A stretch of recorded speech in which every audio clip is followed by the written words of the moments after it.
Magamit na. Mao kini ang singgit sa mga residente sa Lanao del Norte sa dihang pormal nang gibuksan ang 35 million pesos nga pinakaunang biomedical treatment facility nga gipanag-iyahan o gipadagan sa probinsyal nga panggamhanan. Ang multi-million nga pasilidad gilantaw nga solusyon sa problema sa mga hugaw nga gikan sa mga ospital gikan sa unom ka mga provincial hospitals sa probinsya.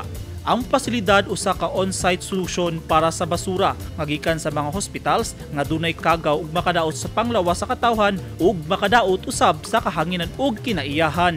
Ang pasilidad dunay refrigerated van nga nahimutang sa Kapatagan Provincial Hospital Compound. Kini ang pinakaunang pasilidad sa Rehiyon 10 nga mogamit og microwave technology aron didto iproseso ang mga hugaw nga makadaot sa panglawas. Kini na ang ikaduha sa Mindanao kay ang usa niini anaa nahimutang sa Agusan del Sur.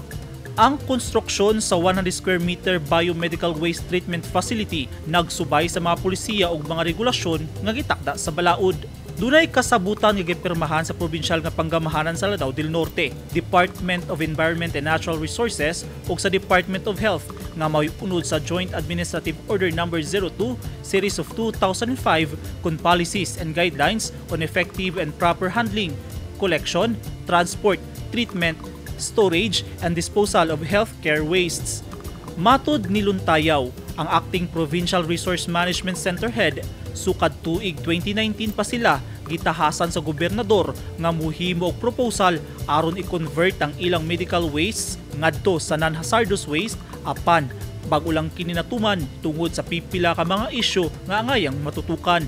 Sa pagbukas sa pasilidad niya tumilabing adlaw, mitambong ang mga ospital sa unom ka mga ospital ug ang tibok pwersa sa probinsyal nga panggamahanan sa Lanao del Norte ug mga kasikpit nga probinsya. Lakip sa package ang 24 ka wheeled trash bins.